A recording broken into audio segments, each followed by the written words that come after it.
Hello YouTube, this is Toon Raider. Now I know there were some people watching this video that may have watched my previous video, so let me just clarify real quick. In the previous video I had a hashtag in the comment section saying hashtag BringBackNationalDex. I thought there were already enough people talking about it, so I didn't realize that I really needed to expand on it, and people misinterpreted me not expanding on it as me trying to capitalize on it for views on my video that seemingly had nothing to do about the hashtag BringBackNationalDex. I use the hashtag just because I am a personal supporter of the hashtag, I guess you could say, and the little movement that the Pokemon community has going on. I think we should have all Pokemon in Pokemon Sword and Shield. Now, in my video covering Sword and Shield and all the footage that was shown off in the direct and stuff, I said that I personally didn't really care that they weren't going to add every Pokemon. I mean, it is a disappointment, but I'm still going to play the game regardless. I think since then, seeing all the tweets on Twitter and everything like that, I still hold the belief that I won't let having Pokemon missing from the game, I won't let that destroy my experience with the game. However, I understand where everybody's coming from, and I also am of the same mindset that if I can't bring over Pokemon that I've already grown attached to, then what is really the point in calling it a Pokemon game? Now, just to clarify and be transparent, I'm still going to buy this game, and I'm still going to play it because it still looks good. I still enjoy the game. I know the graphics aren't exactly where they need to be, but a lot of people made that argument for The Legend of Zelda Breath of the Wild as well. A lot of people make that argument for a lot of Switch games, and it's simply due to the hardware. And every Switch game is trying to find its own art style to capitalize on the hardware of the Switch and make it look beautiful. And I think with Pokemon still having a few months to release, they might be able to touch up on some of the graphics. Uh, as far as the open world graphics go, I think that the reason why some of the atmosphere of the open world when it comes to Sword and Shield, I think the reason why some of it looks bad is mainly due to the reason why also Fortnite may look bad, because it's loading in a lot of the features and environments at once. Now, the reason why Fortnite looks bad on the Switch is because there's also 100 players on it, and Sword and Shield doesn't have 100 players. And The Legend of Zelda Breath of the Wild makes it look beautiful because it found its own art style. I think what Sword and Shield is suffering from is trying to keep an art style to make things kind of look realistic, but still an anime art style, while Zelda Breath of the Wild has made things more of a cel-shaded painting art style. And I think that's where a lot of the graphical issues are coming into play for Sword and Shield. Now, apart from that, I am going to use the tag BringBackNationalDex in the comment section because this video is talking about hashtag BringBackTheNationalDex. And as I said in the last video's comment section and in the description, I am a supporter of this hashtag, and I won't be using it unless I'm making a video about it. So I figured I would make a video about it to be transparent, and talk about my opinions on it. So like I already said, I am a supporter of the BringBackNationalDex hashtag, and it goes a lot deeper than just bringing over your favorite Pokemon. There are a ton of people who have already used this argument that Karen from Pokemon Gold and Silver says, strong Pokemon, weak Pokemon, that is only the selfish perception of people. Truly skilled trainers should try to win with their favorites. And this person said that remember that every Pokemon is someone's favorite, no Pokemon deserves to be left behind. And this was said by an NPC in Pokemon Gold and Silver. So Game Freak themselves put this character in the game to have her say that because, like for years, they have encouraged people to use any Pokemon they want. They have encouraged befriending your Pokemon. They've encouraged treating these digital characters as pets. They're digital characters, and yet a lot of people view them as pets, as friends, because we've played Pokemon since we were children. We played Pokemon since we were teenagers. We're playing Pokemon as adults, and there are kids, there are teenagers, there are adults who play Pokemon, get attached to Pokemon, bring them over to the next game, and use them either in the post-game, use a level 100 or level 50 in their party just in case. They breed them to have the children of their favorite Pokemon go on a journey with them. I think that's what I actually did in Pokemon White too, I think. Or was it White? I think it was Pokemon White where I bred a Zoroark with a Ditto for Zora to use that Zora because it was I know you could catch a wild Zora. I think it was Pokemon White too. But I bred my Zoroark in Pokemon White because I had grown attached to that Zoroark, and I wanted to kind of go on a journey with the child, I guess you could say, with its child Zora. And that's a lot of the issue. We're playing these games, these fictional journeys, and the thing that attracts a lot of people to games is because you feel like you have the power over the story. You're walking through this story, you're growing, you're putting time into it, and there's a payoff. You're working towards something. In Pokemon Sword and Shield, all that payoff for all the work you've put into all these generations, you may not even be able to bring your Pokemon over. That was the payoff, was catching these Pokemon, leveling them up, going through this journey, completing the story with your Pokemon. And now in Sword and Shield, you may not be able to bring those Pokemon over, and I think that's a lot of the disappointment. And part of the reasoning behind excluding some Pokemon, Masuda commented, some of it was that they were working with more animations, and honestly, I don't see that. Like this tweet just put out, the Wingull still don't flap their wings. I know it's always been a thing for Wingull not to actually flap their wings, but if he's talking about adding more animations, he's obviously lying. I mean, there's no other way to put it. Maybe they might have added 1 or 2 new animations for every Pokemon in the Pokemon petting feature that they still have.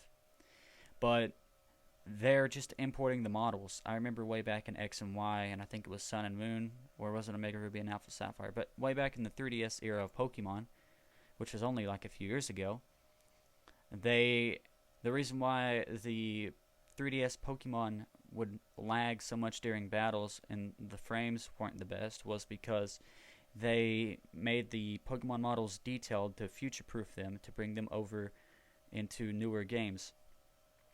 They made Pokemon Let's Go Pikachu and Eevee. They've got like 151, 152, 53 counting, 153 counting Meltan and Melmetal, but they have all those Pokemon in Pokemon Let's Go Pikachu and Eevee. That's already a good portion of the Pokemon out of the way. And those were the exact same as the Pokemon found in, that's right, previous generations. Maybe they might have changed 1 or 2 models, who knows. But I think it's really hypocritical, and I think it's a straight out lie to say that they can't add the rest of the Pokemon because of animations when they're just importing models and using a different shader on them, I guess. So, yeah. And then there's this person who shared their story about their Absol, which I found to be very touching. I gave it a like, as you can see. I don't know if I should go through it, but you can find this post on Twitter yourself by just searching hashtag BringBackNationalDex. You'll find it. It's a very touching story, very sad too. And then there's this person making the point that every Pokemon game they've removed features, and my personal opinion on that is that every Pokemon game is a different journey. So removing the Battle Frontier, removing mini games, as they say, removing post game, I kind of see that with Pokemon Let's Go Pikachu and Eevee. But once again, I've always viewed Let's Go Pikachu and Eevee as more of a spin-off Pokemon title. It wasn't really a core Pokemon game series. That's why for Pokemon Let's Go Eevee and Pikachu, I didn't care that they only limited it to like 153, 52, 51 Pokemon. The reason why I didn't care, like I said, was because it was more of a spin-off. I didn't view it as a core game. I viewed it more as a companion to Pokemon Go. So I was from the day one saying, you know what? I don't care. I don't care that they don't have all the Pokemon in it. It's a spin-off. But Sword and Shield isn't a spin-off. Sword and Shield is, that's right, the next core series Pokemon game. That's why I'm approaching it from this angle now, because they've always marketed it as the next core game in the series.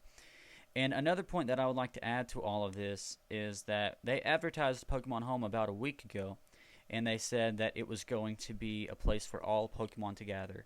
And then in the diagram they showed Pokemon from Pokemon Bank, from Pokemon Let's Go, from Pokemon Go, and from Sword and Shield. They would all be able to go into Pokemon Home. And then they showed an arrow from Pokemon Home to Pokemon Sword and Shield, saying that you can bring all your Pokemon to Sword and Shield. That was the obvious and only implication that was with it. Okay, that was the only explanation that they had. Bring all your Pokemon to Pokemon Sword and Shield. And everyone was on board. There was no backlash against BringBackNationalDex because they didn't say back then that, and this was just a week ago, about a week ago. They didn't say back then that you wouldn't be able to bring all your Pokemon to Sword and Shield. They showed the arrow going to and from Sword and Shield, and the implication was obviously there, but they didn't state the obvious information we have now, that they would be locking out certain Pokemon. And now, with what they said at the end of the treehouse footage, it seems kind of obvious now that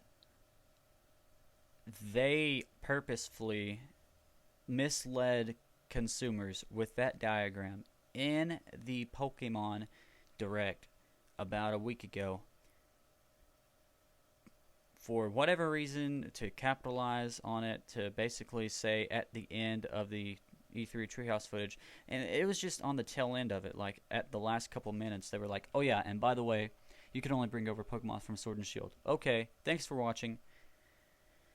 It just seems like they're trying to play their consumers, and that's where it's kind of messed up. Now, the reason I'm still going to buy Sword and Shield is because obviously the wild area, it still looks like a cool, fun, core game, and I'm still going to buy it, but I'm not going to be silent about it either. I'm not going to be someone who says, oh, well, they got a lot of work to do, they're a small company, blah, blah, blah. I've seen that argument thrown around too. That's just such a silly argument as well. So people are saying that the reason why they can't have all the models is because there's too many Pokemon, and they don't have enough time to put into all that. First of all, there's a couple ways to go about that. They could either delay the game and add them in. They could patch them in later like they did with previous games. Or they could just port the rest of them like they obviously have been. I think there was a clip through here somewhere. I'm not sure if I'll be able to find it. Of right here, actually, where they were talking about new animations, and the Pokemon still stand still attacking Bonnelby, attacking the enemy Pokemon. They still will stand still, and they still do the thing that they've been doing since the very first game. They didn't add any new animations to make it more precise or specific with what moves they use. So that's obviously a lie, okay? And I think this is funny. This one spark brings joy. This one does not spark joy. So yeah, this is kind of terrible. And yeah, a lot of people were also disliking the Pokemon Sword and Pokemon Shield gameplay video on YouTube with the Nintendo Treehouse. Once again, my personal belief is that you can say or do whatever you want, but not do whatever you want, but you can say whatever you want, but you should also be prepared for the repercussions of people saying whatever they want to you. And this is kind of an example of that. So if you feel like it, if you want to, go ahead and dislike the video. If you're personally agreeing with this, go ahead and like the video. Like I said, you're free to feel however you want. And since you're free to feel however you want, if you have an argument, someone would have a counter argument. If I have an argument, someone would have a counter argument. And discussion's good. And yeah, this is making the rounds a few days ago. It's just talking about a lot of Pokemon being attached to a lot of people. So yeah, I don't know what else to say about this other than I was just trying to bring awareness to the issue. And yeah, a lot of people have already thrown their hats in the ring on this. So that's why I felt like I didn't have to make a video. But with what happened in my last video, I realize now that I should make a video on it to show where I stand on this. So yeah, this is where I stand on it. I am of BringBackNationalDex, and I actually made a tweet on it. This is my tweeter. I said the funniest thing is we probably won't be able to transfer the actual Pokemon interpretation of God to Sword and Shield. Major disappointment. So we might not even be able to bring the God of all Pokemon, Arceus, to the game. That's pretty funny. I mean, that's really funny that you have a Pokemon who is the God of all Pokemon and you can't even bring him into the newest Pokemon game. That might happen, considering the status of mythicals. I think the only mythical so far they've announced to be in Sword and Shield is Mew, and that's only because of the Pokeball Plus accessory. So yeah, I think I don't know. It's like they're trying to force products on you. Uh, Pathetic in a way that they won't finish the game. To be transparent, I'm still buying it. Like I've stated before in this video, I'm still buying it because it's a new journey, new Pokemon experience that I want to have. But I also want to have all the Pokemon added in post-launch in a patch like they did with previous games. If they don't do that, then I'm not sure how long I'll be able to play this game post-game. But yeah, that's just my 2 cents on it. You're free to have your own opinion and share in the comment section below. And of course, as always, I will catch you guys in the next one. Peace off.